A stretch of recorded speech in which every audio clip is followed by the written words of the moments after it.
You sent us a little note saying that you're going to be doing this presentation at the Altoona Area Public Library over a couple of weeks. Wetlands in Space. And I'm thinking, okay, I know what wetlands are. I've been to them. I've never been to space, despite what some people might think. What exactly are you talking about, and what are people going to hear when they come out to the library?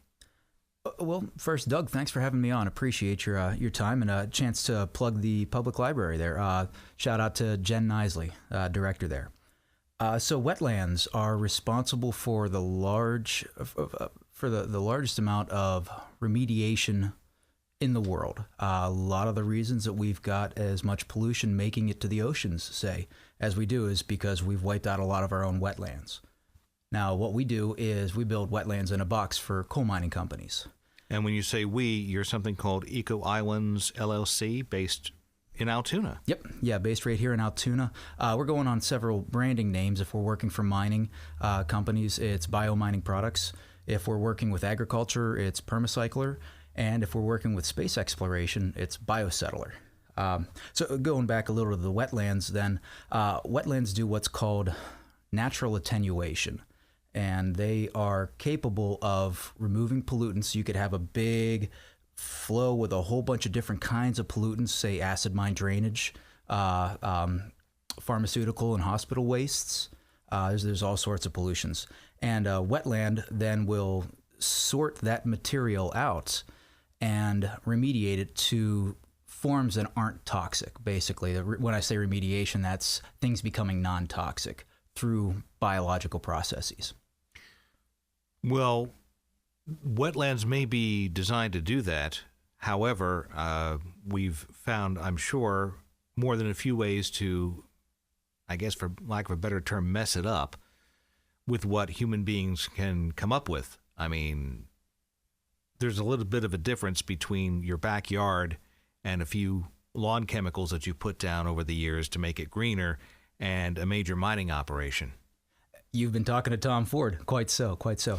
Yeah, in a major mining operation, some of the things you got to worry about are iron, aluminum, and manganese, and of course a lot of acid going into the local waterways. Now, normally natural attenuation, which is the wetland processes, would take care of all of those pollutant loads, but it's going to take 10, 15, 20 miles, say, of streambed to be able to take care of all those different pollutant loads. What DEP, EPA, even the local conservation district here, Blair County Conservation District, they build synthetic wetlands or wetland embodiments, which are, in a lot of cases, big holes with a bunch of either spent mushroom compost or other amendments like limestone. And that will accelerate the process by providing the things that are required, say, alkalinity to buffer the pH, to get all those metals to come out in a much smaller area, and then keeping all the pollution to one spot before it goes downriver. You're talking about something here, building wetlands in a box, in some of the stuff on your website, and we'll put a link to that on our Facebook page as well. Thank you. But the wetlands itself, if things go through that, it filters them. Where do those things then go to? Do you have to collect them, or do they dissipate? Which I would find amazing if we could do something that well, or you just have to remove it once it collects below or at the end of something. Good question. If it is, say, acid mine drainage, which is what we're most known for, that material then comes out in the box. And other larger embodiments, I won't say the old way of doing it, but in the original ways of doing it, that material then could very well have just been dewatered, where they get all the water out and then they bury it, which is legit. That's actually a really good way of getting it out of the overall the water stream and making sure it stays on site there. As long as it's not going to leach in later. Yeah, that's one of the concerns. You may have to put in a clay liner or geotextile fabrics or big rubber liner to make sure it all stays there on site. But when you do that, you can't separate the materials, and it is valueless. But if you can separate the materials, and that's what my company does, we build these wetlands in a box. We call them MRUs, or metal removal units. which then catalyze the wetland processes in a way that it's easy to reclaim and pull that material out of each one of the boxes by just flushing them out simply. What material you don't want, you would still put into a hole on a site, bury it eventually. And I'm talking like 5, 10, 15, 20, 30, 40 years is the lifespan of some of these sites, in some cases a lot longer than that. But of that material that you can reuse, say manganese oxides, rare earth metals is a hot topic right now that a lot of researchers are starting to look at. That's also coming out in your acid mine drainage. And to be able to reclaim that material gives you a potential of ROI, or return on investment. And so now you can collect that material passively, and the wetlands are separating that material into its in oxide forms, iron oxides, rust. Basically, it's rust. Manganese oxide. Every single person who's listening to us right now probably has manganese oxide on them. It's in your phone. It's the cathode in your battery. It's a very relevant material. Right now, we're getting it all from something like 90% from China, and it's being mined. So they're destroying their land to send us minerals that we need when we've got it in our own acid mine drainage coming out right now. And so one of the things that my company is doing is focusing on getting the highest purity manganese oxides out, and then finding different things to do with it. Well, are we not also sending them our spent computer parts to mine that stuff out of there, and in the process making some people in third world countries very ill, having them try to get that out? Is there a way that you can do that here and do it safely? That's a good question. I don't know. I know a lot of the things that they're working with, the heavy metals, like I know there's a lot of lead, there's a lot of gold and silver, platinum are in those computer pieces. And yeah, that's a really good question. Actually, a good friend of mine, Jason High, somebody or some people on the radio here may have actually spoken to him. Good friend of mine.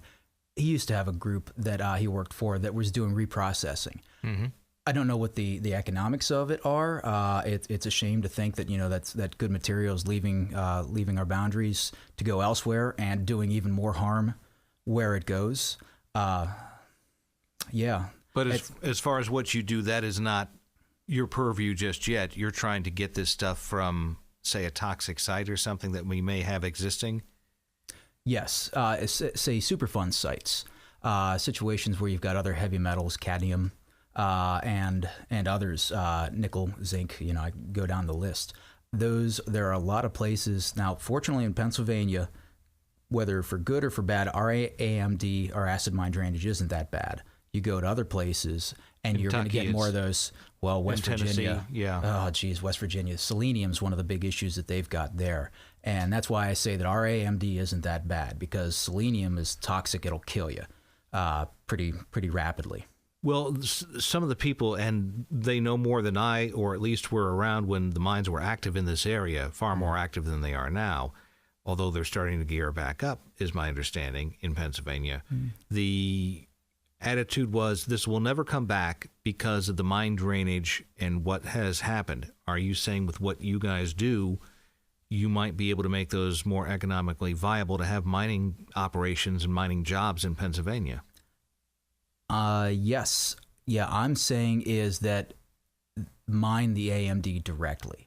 It actually may even be a case in the future for a new mining technique. Well, out west, they do what's called a bioheap leach process. You get a bunch of ore and you put it into a pile and you run water through it, and then that dissolves the material out and you collect it at the back end. It's as simply as putting water over it. Yeah, and the pyrite in that load will start to produce more acid, and then certain archaea, certain microbes come along, and they juice that process up to a couple exponents, making it way faster. So it's a biologically catalyzed process that's making our AMD as bad as it is.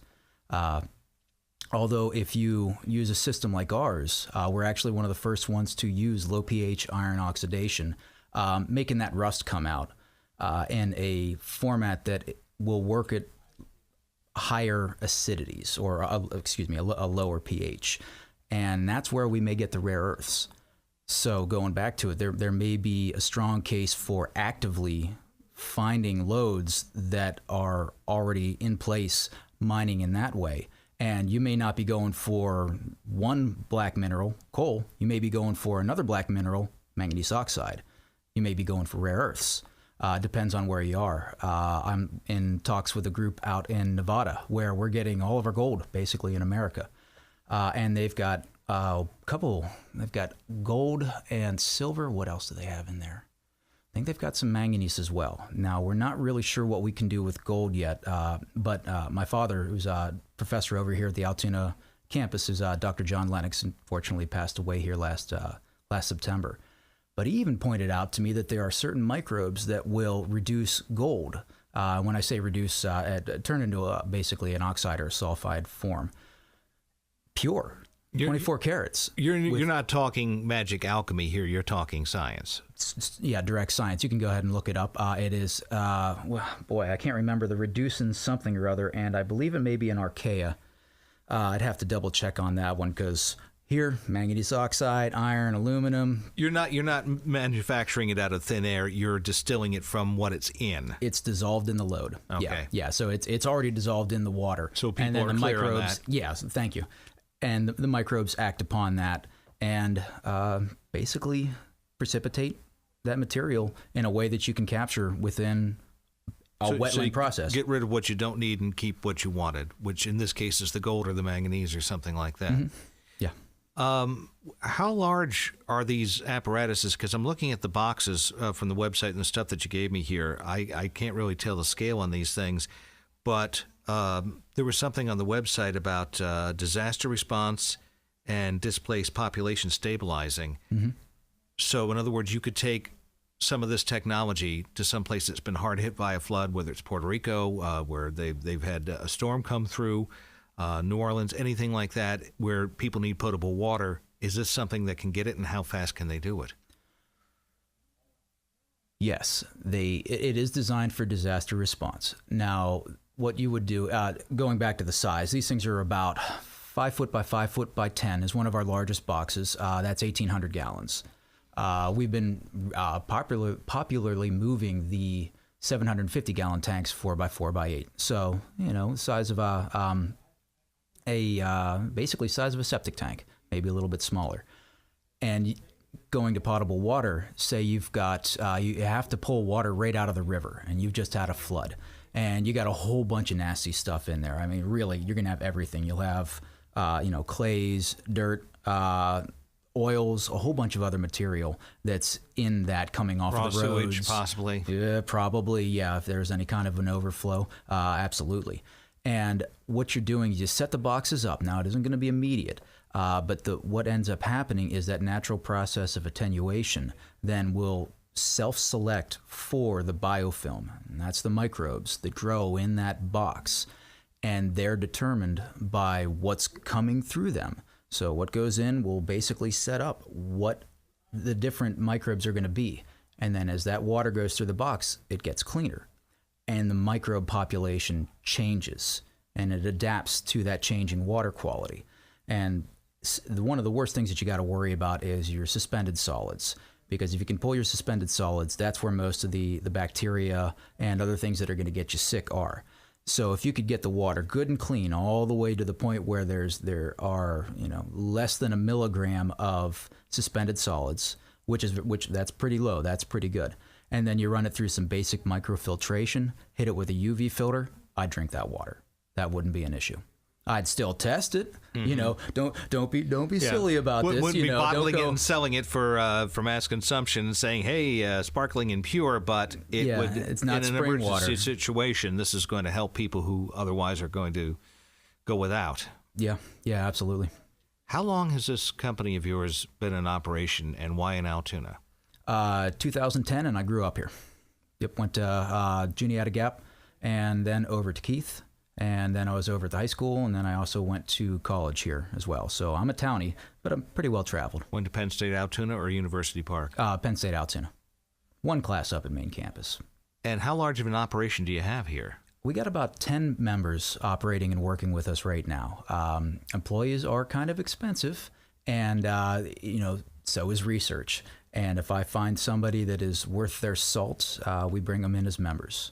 And that's been able to keep our costs down and really makes those individuals feel like they've got a piece of it. So they work real hard.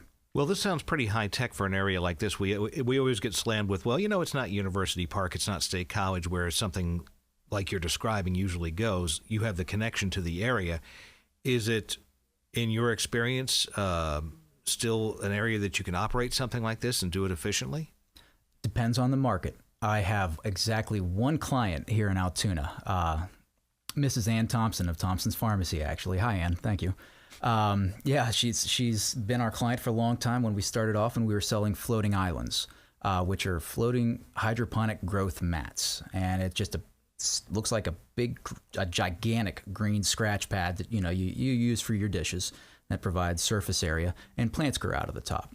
But they're kind of pricey, and I sold, I think, 3 in like 3 years, and so we shifted over to mine drainage. So that said, there isn't any direct coal mining right around here.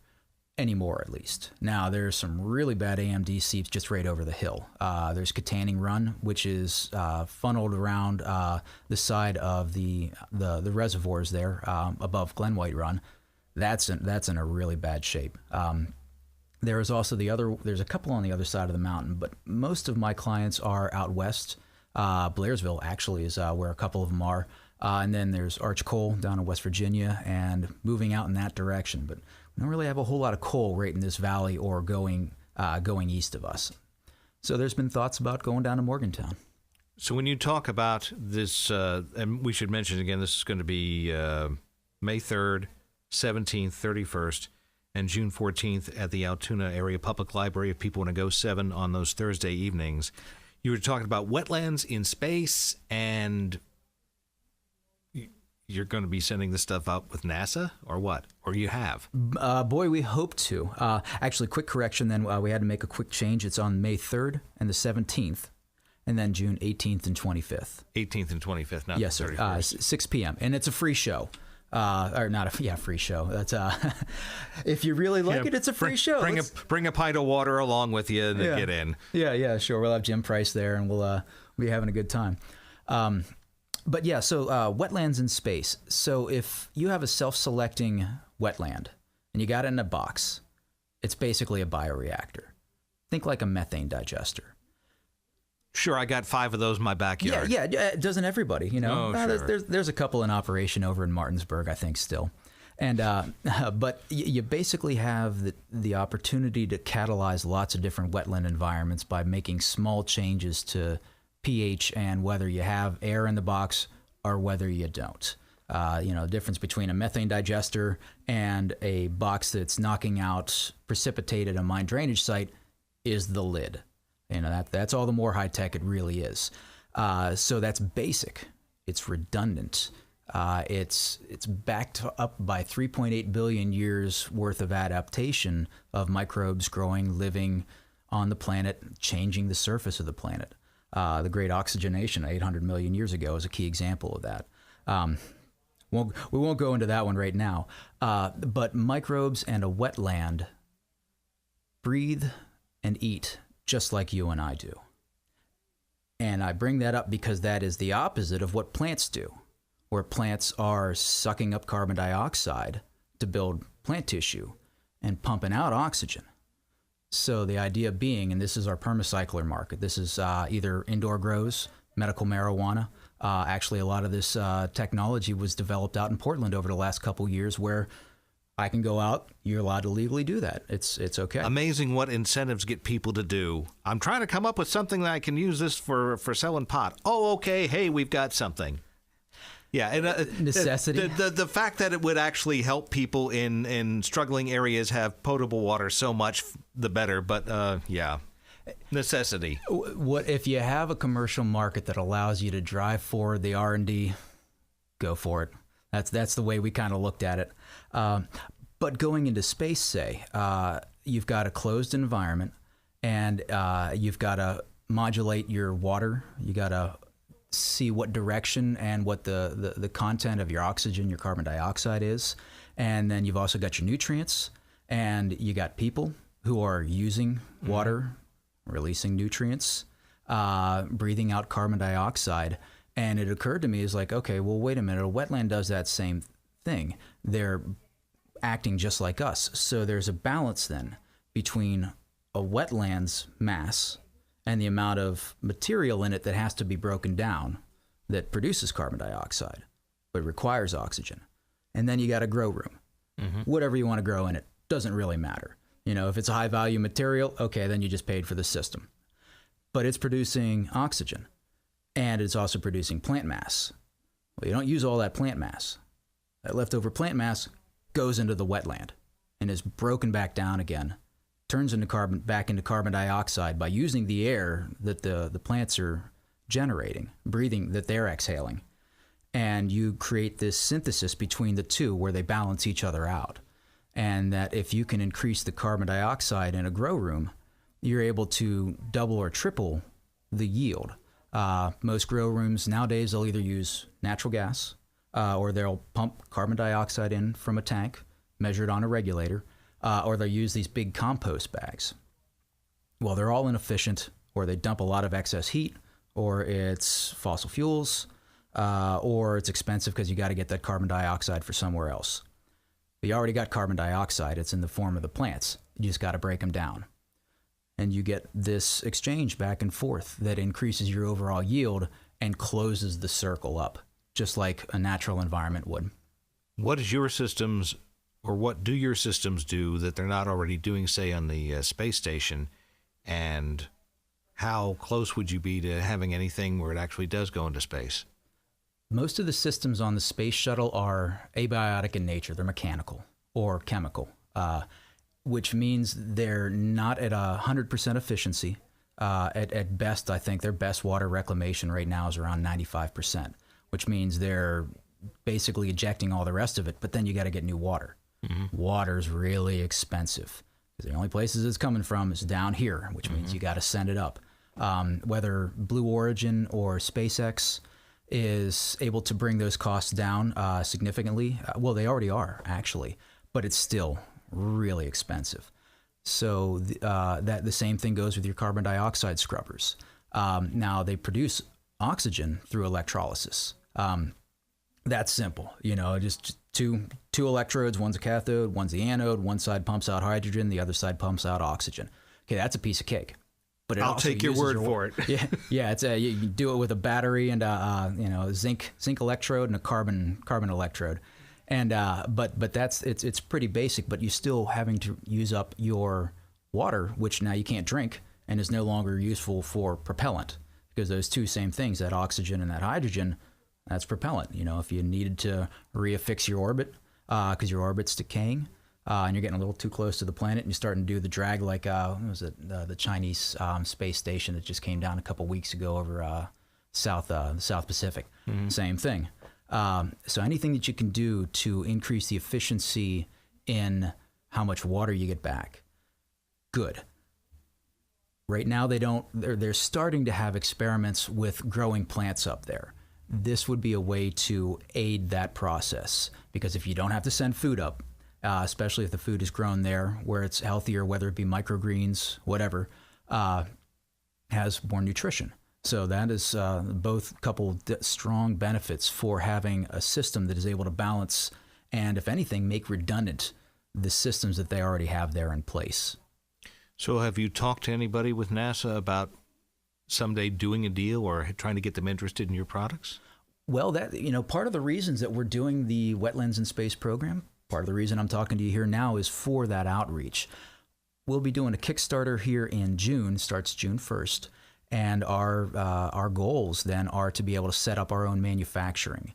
Right now, we've been having these boxes, our MRUs, built by others, and great quality, great product. But we're basically kind of handing off our margin, so to speak. And the speed at which we're able to do our R&D is very slow. By doing the Kickstarter, we're really hoping to crowdfund the ability to get ourselves to that next level, to be able to build some of these reactors that will be able to answer the fundamental questions of how much wetland to how much grow space, and then you factor in the people. Other questions are, can we make, biological batteries using this manganese oxide that we've got coming out? Can you? I can't say anything more. Patents. Ask me in a year. And ask me after we get funded on Kickstarter. That way we can go ahead and move into this production that we're going to need to be able to answer some of those questions. If you start doing your own manufacturing, would that be in this area, or would that be outsourced to China? Or Oh, no, we're keeping it here. So in other words, that's the whole point. You say you're outsourcing it now, it wouldn't be going to a different outsource. It's a group in Pennsylvania. It would come back home. Yeah, even right now, we try to source everything in Pennsylvania, right down to the surface area. So in these boxes, I've been using shredded up coconut husks. It's long, it's stringy, and you think about a coconut floating on the ocean, and then after a couple years, it'll wash up on another shore and sprout. It's because that lignin on the husk, it's made out of lignin. And it's able to protect that coconut for a very long time. So this stuff lasts for years and years and years in our boxes. Now we're starting to go to hemp. Now that we're allowed to actually grow hemp here in Pennsylvania, I was able to get a hold of the group, Pennsylvania Coalition. I'm blanking right now. We'll have to put it up on the webpage. My apologies to all the good people who got us a whole bunch of hemp. But I've got 14 bales, 14 500-pound bales sitting of this stuff over at my place now. And we're using that, and we're stuffing that into the tanks as well, and we're trying to test, well, what about the combinations of the two? Because the lignin, the shredded up coconut husks, they don't break down at all. But they do over years. But that hemp breaks down a lot faster, so it's a good source for fungi. So we're working with the recipe, trying to see who's going to grow best under what conditions to be able to catalyze that natural attenuation. So when you do the presentations at the library, and again, those dates that you're going to do, what, May 3rd, 17th, June 18th, and the 25th. 7 p.m. at the... 6 p.m. 6 p.m., okay. What exactly are people going to hear at the presentation? And can you go to just one to understand what's going on? Although I have to admit, after this, I'm really wishing I had paid more attention in earth science in school. I'm trying to keep up here. But I think I understand what you're talking about through most of this. What are people going to need to go to? Just one of these or all of them to understand what's going on? Well, actually, we're going to be doing a certificate that we'll sign out for anybody who comes, for all four of them. They are going to be more taught like a class. So we're going to build little mini permacyclers, which is, so if you hear this and you want to show up. So I can take one home with me? I can build it like a Radio Shack P kit. It'll be even easier than that. The P box. Yeah, no, we're going to make them right there. I used to teach STEM, science, technology, engineering, and math, kind of all my life off and on, but also for the local diocese over at St. Mary's for a little while. And then also, for the Blair County Conservation District with the creature teacher, Jody Wallace. Love Jody. Just retired a little while ago. Actually put in a solar array for her as well. And we're pretty much gearing this entire presentation towards right around 9th grade. And we're going to build little mini permacyclers. So bring 2 or 3 empty, washed out 2-liter bottles or 3-liter bottles. And we're going to cut the tops off of those things, and we're going to build basically little terrariums. There's going to be a fish at the bottom, and you guys got to get your own fish. But goldfish actually work just fine. And what we'll do is have the other one, you cut the tops off them, you sit the other one on top, and that's going to be a little mini terrarium. And then we're going to connect the two. And so you're making your own little ecosystem. That's exactly what we're doing. Yeah, there's a book called Bottle Biology that my dad used to teach out of, and that I still have.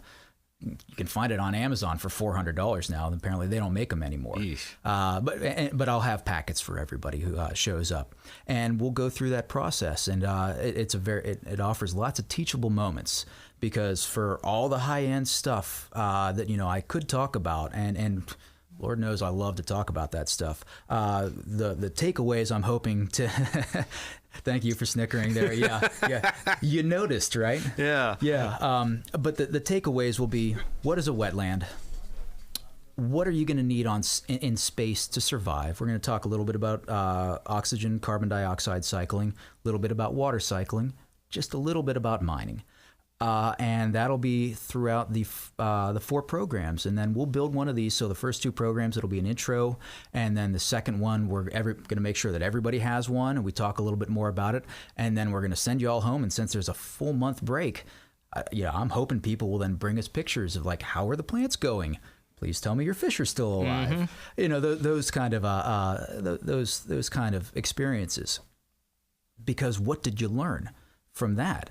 Because if I can help to have, say, 30 or 40 of these things, all running with people's individual experiences, what did you learn? Tell me. I don't have time to run all 40 of them. And maybe you have future associates showing up in this thing and they just don't know it. Yeah, grassroots, So if people want to, they have to RSVP for this, or they can just show up? Just show up. Yep, public library. And if people want some more information on your organization and the Kickstarter, where do they go for that? Webpage, www.ecoislandsllc.com.